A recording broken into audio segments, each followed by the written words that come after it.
everyone. How are you all? Hope you all are very good. So today, students, we are going to start our first chapter of class 5th, which is about the magical seeds. तो बच्चों, आज हम लोग discuss करेंगे seeds के बारे में. ये सीड्स क्या होती हैं? उनको यहाँ पे एक वर्ड दिया गया है मैजिकल. वो मैजिकल किस सेंस में? ठीक है, उनके फीचर्स क्या होते हैं, उनका डिस्पर्शन कैसे होता है, उनका स्ट्रक्चर कैसे होता है, सब कुछ आज हम डिस्कस करेंगे only about the seeds. Okay, so let's begin our chapter. Seed is the part of a plant that helps in reproduction. Let us learn more about the reproduction in plants. सबसे पहली बात, seed क्या है? Plant का ही एक part है जो किस में हेल्प करता है? रिप्रोडक्शन प्रोसेस में हेल्प करता है of the plants. Now reproduction in plants, plants में रिप्रोडक्शन क्या है और कैसे होता है? Reproduction becomes an important process for the continuity of life on the earth. Reproduction is a process by which a living organism is able to produce more of its own kind. Reproduction in plants is important not only for them but for animals and human beings also. Plants reproduce either through seeds or other plant parts like leaves, roots, stem, etc. The type of reproduction in which the vegetative parts of the plant produces new plant is called vegetative reproduction. देखो बच्चों, reproduction जो एक process है वो एक life process है जो अर्थ पे लाइफ की कंटिन्यूटी को मेंटेन करने के लिए बहुत जरूरी है. ठीक है, सिर्फ प्लांट्स में नहीं, एनिमल्स, ह्यूमन बीइंग, सभी में reproduction process is essential to continue their kind of species on the earth. इनकी ऐसी स्पीशीज अर्थ पे मेंटेन रहे, बैलेंस रखे, इसके रिप्रोडक्शन प्रोसेस जरूरी होता है. प्लांट्स में जो मेनली रिप्रोडक्शन होता है या फिर मोस्ट ऑफ द प्लांट्स में रिप्रोडक्शन होता है that is through seeds only. ठीक है, लेकिन कुछ ऐसे प्लांट्स होते हैं जिनमें सीड्स प्रोड्यूस नहीं होती हैं, तो उनमें रिप्रोडक्शन होता है उनके वेजिटेटिव पार्ट से, जैसे कि लीव्स के थ्रू, रूट्स के थ्रू, स्टेम्स के थ्रू, है ना. और ऐसे प्लांट या फिर ऐसा रिप्रोडक्शन जहाँ पर वेजिटेटिव पार्ट्स के थ्रू नए प्लांट्स रिप्रोड्यूस करे जाते हैं, नए प्लांट्स ग्रो किए जाते हैं, उस टाइप ऑफ रिप्रोडक्शन को हम वेजिटेटिव रिप्रोडक्शन बोलते हैं. Okay, now plants that grow from stakes. तो अब वो प्लांट्स जो स्टेम से ग्रो करते हैं उनके बारे में पढ़ेंगे. Some plants are grown from the pieces of their stems. These pieces are known as stem cutting and have words on them. When the stem of a rose bush or a hibiscus plant is cut and replanted in the soil, new shoots appear on the cut stem. देखो क्या बोल रहे हैं कि कुछ plants को क्या किया जाता है, उनकी स्टेम की कटिंग या स्टेम के पीसेस से ही न्यू टाइप के प्लांट्स उसकी जैसे ग्रो किए जाते हैं, है ना. और वो जो पीसेस आप कट करते हैं किसी भी एक वेल डेवलप्ड प्लांट की स्टेम की कटिंग लेते हो, स्टेम का पीस लेते हो, उसको आप बोलते हैं स्टेम कटिंग, है ना. उसके ऊपर क्या होता है, बर्ड्स होते हैं. अब उस स्टेम की कटिंग को काटने के बाद एक नई सॉइल पे, एक अच्छी फर्टाइल सॉइल को वहां पे क्या लगा दिया जाता है, और फिर उसी नई स्टेम कटिंग से क्या होते हैं, शूट्स वाले पार्ट अंदर क्या आपको दिखने लगते हैं. जैसे कि यहाँ पे गिवन है, क्या करा जा रहा है, देखो पहले स्टेम की कटिंग ली है इस तरीके से, और फिर उसको आप सॉइल के अंदर क्या कर दोगे, देखो इस तरीके से काटा जा रहा है, और फिर उसको आप क्या कर दोगे, एक सॉइल के अंदर जनरेट करवा दोगे. वहीं से न्यू शूट्स अपीयर होना शुरू हो जाएंगे, या फिर रीप्लांटेशन जब हो जाएगा सॉइल के अंदर, फिर न्यू प्लांट ग्रो करने लगेगा. ये रोज में, ये हिबिस्कस में यूजुअली ऐसी क्या रिप्रोडक्शन करवाया जाता है. Now some plants grow from the underground stem. Underground stem से कैसे न्यू प्लांट्स ग्रो करते हैं? Plants such as potato and ginger grow from underground stem. Potato has buds called eyes. Each bud eye is capable of growing into a new plant. Underground stems of ginger, potato, onion, turmeric, etc. are all swollen with stored food material. If these stems are planted in the soil in the proper season, new plants are found to grow from these buds. Okay? क्या बोल रहे हैं कि potato, ginger, ऐसे कुछ plants हैं जो underground stem के थ्रू ग्रो करते हैं. अगर आपने देखा होगा, पोटैटो में क्या होते हैं, छोटे छोटे से बर्ड्स होते हैं जिनको आप आईज बोलते हो, है ना. और हर एक आई की कैपेबिलिटी है कि वो एक न्यू पोटैटो को उसके थ्रू क्या कर सकता है, ग्रो या रिप्रोड्यूस कर सकता है.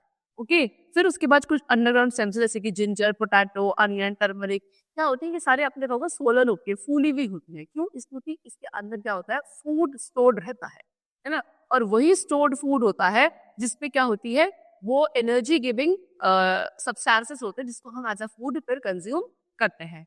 उसके अलावा क्या किया जाता है, इन्हीं स्टेम्स को जब आप सॉइल में प्लांट कर देते हो प्रॉपर सीजन के अकॉर्डिंग, है ना, और प्रॉपर इनको एसेंशियल जो भी इनकी रिक्वायरमेंट्स होती है वो अच्छे से मिलती है, तो यही से यही स्टेम्स आगे न्यू प्लांट में रिप्रोड्यूस या न्यू प्लांट्स में ग्रो कर जाती।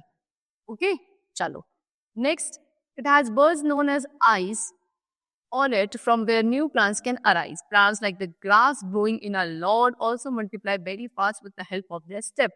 Pieces of stems are planted at certain distances apart and within a few days new branches come out from the buds and roots develop at the nodes. Okay, क्या बोल रहा है कि इनमें जो आईज होती है या फिर आप बोलो जो बर्ड्स होते हैं जिनको हम आईज बोलते हैं, इनमें से ही क्या होता है न्यू प्लांट्स अराइज करते हैं। ओके, जैसे कि ग्रास आपने देखा होगा हमारे लॉन में जो घास होती है उनकी भी क्या करा जाता है, उनका भी आप अगर उससे भी उनकी जो स्टेम्स है, स्टेम्स के थ्रू ही वो मल्टीप्लाई होके जाते हैं और इसलिए आपको बहुत सारी ग्रास आपको क्या देखने को मिलती है अपने लॉन में देखने को मिलती है। इनकी स्टेम के पीसेस को आप क्या कर सकते हो, थोड़े थोड़े डिस्टेंसेस पे इस तरीके से आप लगा दो, है ना, और कुछ दिनों बाद ही क्या होने लगेगी, जैसे न्यू ब्रांचेस आने लगेंगी। ओके, उन बर्ड्स के थ्रू और रूट्स भी डेवलप होने लगेंगी। Now we come to vegetative propagation by roots. अब रूट्स के थ्रू कैसे वेजिटेटिव प्रोपोगेशन होता है? The roots of plants like sweet potato, carrot, radish, etc. grow to develop into shoots when kept in water for some time. Buds are also present on them. When such roots-bearing buds are planted in the soil, new plants are produced. देखो, अब कुछ ऐसे plants होते हैं जिनकी roots को आप क्या करते हो, यूज करते हो for their reproduction. जैसे कि sweet potato, carrot, radish, है ना, ये क्या करते हैं जब इनको आप प्रॉपर वाटर में कुछ दिनों रखोगे तो ये रूट्स थी, लेकिन इनमें से क्या शूट वाला पार्ट आपको ग्रोथ होती हुई दिखेगी। फिर क्या होता है, इन रूट्स पे या फिर बोले शोज पे क्या प्रेजेंट होते हैं, बर्ड्स प्रेजेंट होते हैं, और ऐसे रूट्स जिनमें बर्ड्स प्रेजेंट होते हैं जब आप इनको दोबारा से प्रॉपर सॉइल में प्लांट कर देते हो तब यहीं से न्यू प्लांट्स ग्रो करने लगते हैं। चलो, now some plants grow from the bulbs of the mother plant, जैसे कि plants like gladioli, lilies, the roses and Chrysanthemum grow from the modified stems called bud. देखिए आप यहाँ पे जो आपको प्लांट्स के नेम गिवन है जैसे कि ग्लैडियोली, लिलीज, रोजेस, ये कुछ ऐसे प्लांट्स हैं जिनकी मॉडिफाइड स्टेम होती है, उन मॉडिफाइड स्टेम को आप क्या बोलते हो, bulbs. Rose plant is grown by taking a cutting from the parent plant and planting that into the soil. Rose plant को भी यूजुअली क्या किया जाता है, उसकी प्लांट में से एक स्टेम की कटिंग ले ली जाती है और उसको सॉइल में आप क्या कर देते हो, रीप्लांट कर देते हो, वहीं से वो एक new plant, new rose plant grow करने लगता है। Now, vegetative propagation by leaves. Leaves में कैसे होता है? Some plants like jade and begonia have thick spongy leaves which easily break off. These leaves grow into new plants as they land on the soil. The leaves of certain plants such as bryophylla produces buds in their margin. क्या बोल रहे हैं? कुछ ऐसे plant जैसे कि Z, begonia, इनकी जो लीव्स होती है काफी थिक होती है, काफी स्पॉन्जी होती है ना? तो स्पॉन्जी और थिक होने की वजह से ये इजिली क्या हो जाती है, ब्रेक हो जाती है। जहां जहां ये ब्रेक होके गिरेंगे वहीं से न्यू प्लांट क्या हो जाएगा, ग्रो होने लगता है। फिर उसके अलावा कुछ प्लांट जैसे कि ब्रायोफाइलम है ना, इनमें क्या होता है, इनकी जो लीव्स होती है, ब्रायोफाइलम प्लांट की जो लीव होती है, इसके मार्जिन पे छोटे छोटे बर्ड्स होते हैं, इन्हीं बर्ड्स के थ्रू ये क्या करते हैं, रिप्रोड्यूस करते हैं। चल, now we come to the topic layering. देखो, layering is another method where the stem of a mother plant is bent and buried in the soil. Roots develop in the buried portion and the new plant is detached from the mother plant. अब layering क्या होता है? Layering में बच्चों ये भी एक ऐसा मेथड है जहाँ पे मदर प्लांट की स्टेम को क्या करके जाता है, बेंड करके उसको सॉइल में बरेड कर दिया जाता है, यानी कि डिटैच नहीं करना है, मदर प्लांट को अटैच रहेगा, लेकिन उसको बेंड करके आपसे सॉइल में बरेड कर देंगे। फिर उसके बाद उसी वाले पार्ट से जो बरेड पोर्शन है अंडर द सॉइल, वहां से रूट्स डेवलप होना शुरू हो जाती है और वहीं से एक न्यू प्लांट पे ग्रो करने लगता है ना। और फिर उसके बाद आप उसको डिटैच कर दो या फिर वो खुद ही डिटैच हो जाता है from the mother plant. Now we come to reproduction from seeds. See, as discussed in earlier classes, new plants mostly arise from seeds. A seed grows into a seedling when it is sown in the right type of soil and it receives sufficient amount of water, air and warmth. This process by which the seed develops into a seedling is called germination. Okay, some fruits have only one seed, some have a few seeds, while others have many seeds. देखो, पहले भी हमने discuss किया है कि mostly plants जो grow करते हैं वो अपनी सीड से ही करते हैं। ठीक है, जब आप एक सीड को एक प्रॉपर अमाउंट ऑफ अच्छी क्वालिटी ऑफ सॉइल में ग्रो करते हो, उसमें से सीडलिंग डेवलप होता है, उसी सीडलिंग से फिर एक न्यू प्लांट ग्रो कर जाता है। बस कंडीशंस ये है कि उसे right and adequate quantity of क्या मिलना चाहिए, वाटर, सनलाइट एंड वार्मनेस, ये सब मिलेगा तो प्रॉपर एक न्यू प्लांट ग्रो करता है। ओके, और ये जो प्रोसेस होता है जहाँ पे एक सीड डेवलप होकर सीडलिंग बनता है, इस प्रोसेस का नाम होता है जर्मिनेशन। ओके, कुछ ऐसे आपके फ्रूट होते हैं जिनमें सिर्फ एक सीड होता है, कुछ ऐसे फ्रूट्स होते हैं जिनमें थोड़े बहुत सीड्स होते हैं और कुछ ऐसे फ्रूट्स भी होते हैं जिनमें बहुत सारे सीड्स मिलते हैं। Now we come to structure of a seeds. Seed का स्ट्रक्चर कैसा होता है? देखो, a seed has 3 part, 3 part होते हैं। एक होता है सीड कोट, दूसरा होता है सीड होल और तीसरा होता है सीड लीव्स। ओके, चलो सबसे पहले seed coat. All seeds have an outer covering called the seed coat. The seed coat protects the baby plant. You can easily remove the seed coat by rubbing with gram seed between your fingers. क्या कह रहे हैं कि हर seeds में एक outer covering होती है जिसको आप seed coat बोलते हो। Seed coat क्या करता है? Seed coat जो अंदर baby plant होता है उसको protect करता है।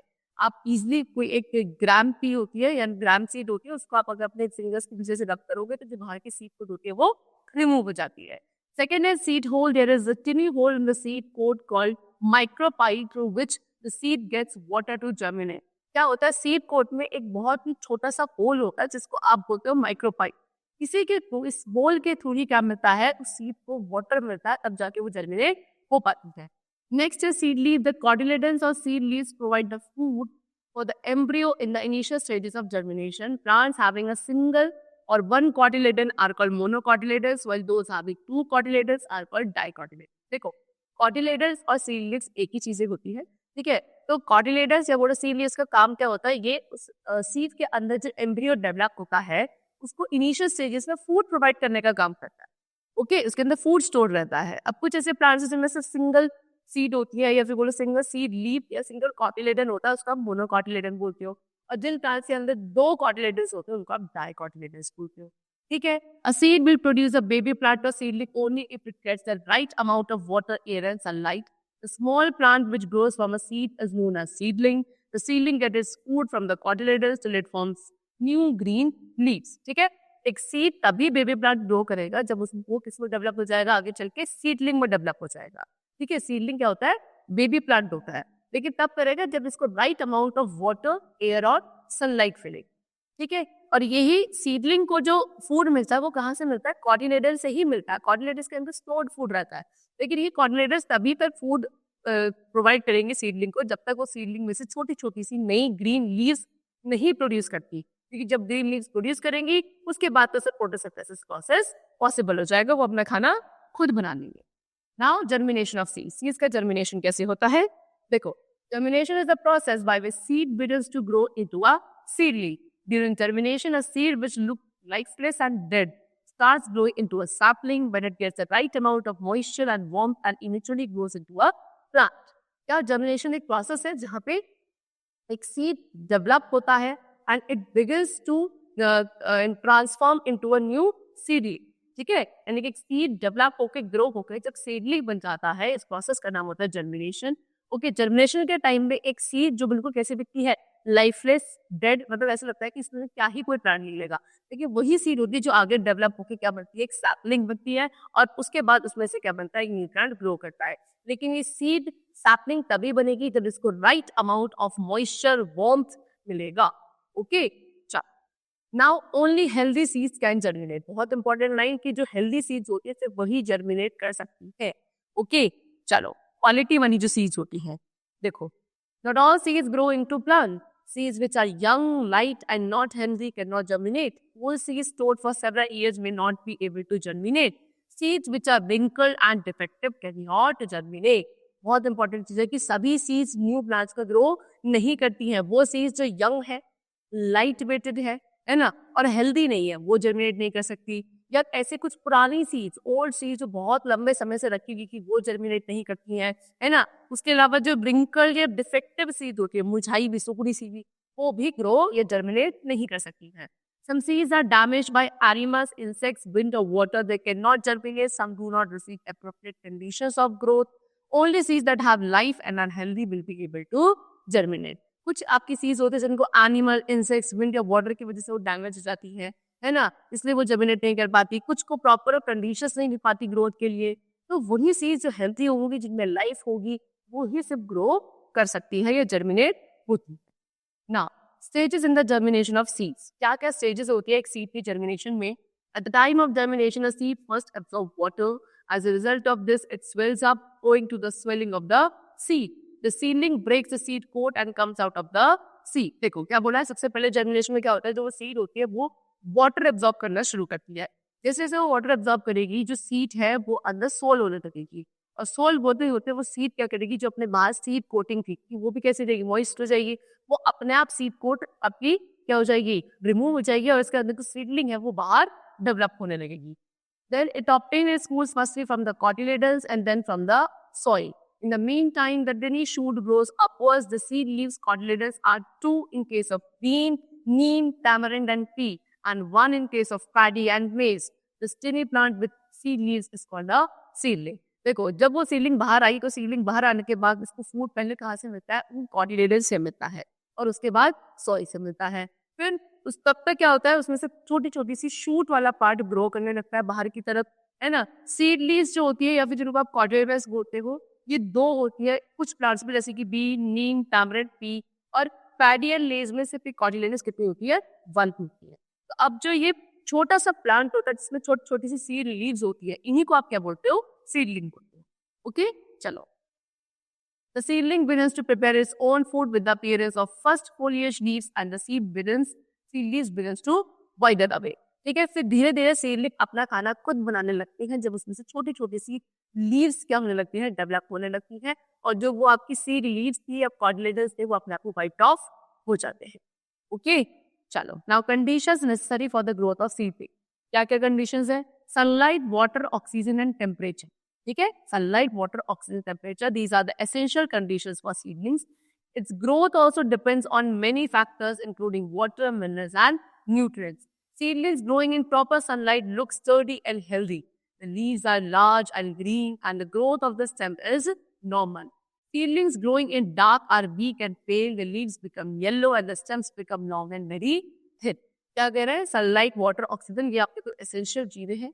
उसके अलावा इसकी जो ग्रोथ है वो डिपेंडेंट होती है किसके ऊपर, वाटर, मिनरल्स और न्यूट्रिएंट्स के ऊपर, कि इन्हें किस अमाउंट में वाटर, मिनरल्स और न्यूट्रिएंट्स मिलेंगे, उसी तरीके से ये ग्रोथ करती हैं. ओके, वो सीडलिंग जिनको प्रॉपर सनलाइट मिलती है ना, ग्रो करने के लिए, वो कैसी होती है, हेल्दी होती है, स्टर्डी होती है, इनकी लीव्स काफी लार्ज होती है, ग्रीन कलर की होती है ना, और जो स्टेम से ग्रोथ होती है वो भी नॉर्मल होती है. लेकिन वो सीडलिंग्स जो आपके डार्क एरिया में ग्रो कर रही है, वो कैसी होती है, वो वीक होती हैं, पेल होती हैं, इनकी लीव्स ग्रीन नहीं होती है, येलो कलर के डेवलप होने लगती हैं, है ना, और जो स्टेम वाला पार्ट है काफी लॉन्ग और कैसा होता है, थिन, पतला सा होता है. Some seeds require proper light while some germinate better in full light. Okay, कुछ सीड्स जो होती है वो किस में जर्मिनेट करती है, प्रॉपर लाइट में, जबकि कुछ आपकी फुल लाइट की रिक्वायरमेंट रखती हैं. Some germinate in the darkness. Most seeds will perform best with 12 to 16 hours of sunlight each day. कुछ आपकी डार्कनेस में भी जर्मिनेट कर जाती हैं, लेकिन ज्यादातर सीड्स तब ज्यादा अच्छे से परफॉर्म करती है जब उनको प्रॉपर 12 से 16 आवर्स की क्या मिलती है, सनलाइट मिलती है each day. Then chlorophyll can prepare the plant's food starch only in the presence of sunlight. Seedlings grown in loamy soil show better growth. Mineral soils can be supplied by manures and fertilizers. फिर उसके बाद chlorophyll, आपको पता है green colour का pigment जो leaves में होता है, ये क्या करता है, प्लांट का फूड प्रिपेयर करता है in the form of starch. ये भी इससे सनलाइट की ही प्रेजेंस में पॉसिबल है. वो सीडलिंग्स जो लोमी सॉइल में ग्रो करती है वो ज्यादा अच्छी ग्रो कर पाती है, और आप प्लांट्स को मिनरल सॉइल सप्लाई कर सकते हो. कैसे, by the use of manures and fertilizers. Now we come to the topic dispersion of seed. देखो, plants cannot move from where they grow. They are fixed to the soil. Then how is it that we see the same kinds of plants in many different places? Most of them are not cultivated plants but wild ones. How do the seeds of these plants spread around? देखो, क्या बोल रहे हैं कि plants को से तो move कर नहीं सकते, ये फिक्स रहता है सॉइल के अंदर. तो आप देखते नहीं हो कि एक प्लांट की जैसे और भी सेम प्लांट पे दूसरी जगह पे ग्रो कर रहे हैं. अब चलो देखिए, अगर किसने कल्टीवेट कर ली, लेकिन सभी प्लांट्स कल्टीवेट नहीं किए जाते हैं, कुछ वाइल्ड प्लांट्स के होते हैं, तो वाइल्ड प्लांट्स को तो कोई ग्रो नहीं करेगा. तो फिर वो सेम प्लांट अलग अलग जगह पे कैसे देखने को मिलता है, कैसे ये कल्टीवेट करते हैं, कैसे ये इनकी जो सीड्स है वो स्प्रेड हो जाती हैं. ओके, द मूवमेंट और transportation of seeds away from the parent plant is called seed dispersion. The process of dispersion is carried out by एजेस like wind, water, animals and explosion. तो ये जो प्रोसेस होता है या जो ये ट्रांसपोर्ट होता है किसका, सीड्स का, कहाँ से, पेरेंट प्लांट से अलग होकर कहीं दूसरी जगह जाके स्प्रेड हो जाती है. इस प्रोसेस को आप क्या बोलते हैं, सीड डिस्पर्जल बोलते हो. सीड डिस्पर्जल के लिए कुछ एजेंट्स होते हैं जो रिस्पॉन्सिबल होते हैं, जैसे कि wind, water, minerals, animals and explosion. Now agents of dispersal, क्या क्या एजेंट्स है, सबसे पहला विंड के थ्रू डिस्पर्जल होता है. कैसे, जैसे कि वाटर, साइकोमोर एंड डेनेलियन जो प्लांट्स होते हैं, इनकी सीड्स कैसी होती है, काफी लाइट होती हैं और इनमें क्या होता है, विंग्स होते हैं या घेर होते हैं and these features enable them to be easily carried away by wind. इनकी सीड्स काफी लाइट होती है, विंग्स उनके ऊपर होते हैं फेदर्स जैसे, जिसकी वजह से ये बहुत लाइट हो जाती है और हवा की वजह से आसानी से कैरी अवे हो जाते हैं कहीं दूर तक from the parent plant. Cotton seeds have fluff around them. Sycamore seeds have wings that are carried by winds. Mother seeds have a tuft of hair that acts like a parachute. Okay, cotton की seeds में क्या होता है, fluff जैसा structure होता है, Sycamore seeds में wings होती हैं, तो ये क्या करती है, इनकी बॉडी को लाइट वेट कर देती है, जिसकी वजह से हवा की वजह से, हवा के प्रेशर से ये कैरी अवे हो जाती है। ओके, चलो now dispersal by water. Water के थ्रू कैसे डिस्पर्जल होता है, देखो the seeds or fruit of plants growing near or in water are either spongy or fibrous. This enables them to float on water. For example, the fruit of coconut has a fibrous husk which keep in floating in water. देखो, ऐसे plants के fruits या seeds जो कहाँ पे grow करते हैं, पानी के आसपास कहीं ग्रो करते हैं, ये क्या होता है, इनकी सीड्स या तो काफी स्पॉन्जी होती हैं या फाइब्रस होती हैं, तो इसकी वजह से क्या कर पाती है, इजीली वाटर पे फ्लोट कर पाती है। एग्जाम्पल जैसे कोकोनट फ्रूट होता है, इसका जो हस्क वाला पार्ट होता है फाइब्रस होता है, तो ये इजीली हमेशा पानी में क्या करते हैं, फ्लोट करते हैं, तो सीड्स आसानी से पानी के बहाव में कैरी अवे हो जाती है। Now dispersal by animals. Some seeds of plants like cocklebur have spines और hooks. These seeds stick to the bodies of animals and birds and so are carried away from the mother plant. अब जैसे कि आपको बताया एक plant जिसका नाम है कॉकलबर्न, इनकी सीड्स के ऊपर क्या होता है, स्पाइन्स होते हैं, कांटे जैसे या हुक जैसे, तो कोई भी बर्ड या कोई भी एनिमल या कोई इंसेक्ट इनके ऊपर बैठता है तो ये सीड्स उसकी बॉडी पे क्या हो जाती है, चिपक जाती है, अटैच हो जाती है, फिर वो इंसेक्ट या बर्ड कहीं उड़ के जाएगा तो वो सीड्स इसी के साथ जाती है और वहां जाके कहीं भी फॉलो अप हो जाएगी। इस तरीके से पेरेंट प्लांट से क्या हो गई, डिटैच हो गई, इट डिस्पर्स हो गई। Then birds and animals eat fleshy fruits like cherries, apples and mangoes, etc. and throw away their seeds in different places. These seeds germinate into new plants on getting appropriate conditions for growth. अब क्या होता है, कुछ birds और कुछ animals होते हैं जो क्या खाते हैं, fleshy fruits खाते हैं, जैसे कि एप्पल, मैंगो, चेरीज, ये सब है ना, और खाने के बाद इनकी सीड्स को कहीं भी फेंक देते हैं डिफरेंट प्लेसेस पे, तो जहाँ ये इनको फेंक देते हैं वहीं अगर इनको प्रॉपर कंडीशंस मिलती हैं ग्रो करने के लिए तो वहीं इनका जैसे एक न्यू प्लांट ग्रो कर जाता है। Now next is dispersal by explosive mechanism. Some fruits scatter their seeds by exploding the seed pod. The fruits of some plants like the poppy, pea and the bean burst open when they are ripe, scattering the seeds in all directions. This method of seed dispersion is called explosion. अब कुछ ऐसे fruits होते हैं जिनका जो क्या होता है, सीड पॉड होता है, सीड पॉड जब प्रॉपर ग्रो कर जाता है, मैच्योर कर जाता है, तो ये एक तरीके से बर्स्ट हो जाता है। बर्स्ट करने से इनकी सीड सारी बाहर निकलती हैं और बाहर निकल के अलग अलग जगहों पे स्कैटर हो जाती है, जहां जहां जाएंगी वहां ये जर्मिनेट हो जाती है, और इसी मेथड को बोला जाता है एक्सप्लोजन मेथड। ओके, चलो reproduction in non flowering plants. Non flowering plants में कैसे रिप्रोडक्शन होता है, non flowering plants mainly reproduce through spores and vegetative propagation. Some flowering plants like molds and mushrooms are fungi. The spores are developed inside spore sac or smooth bodies.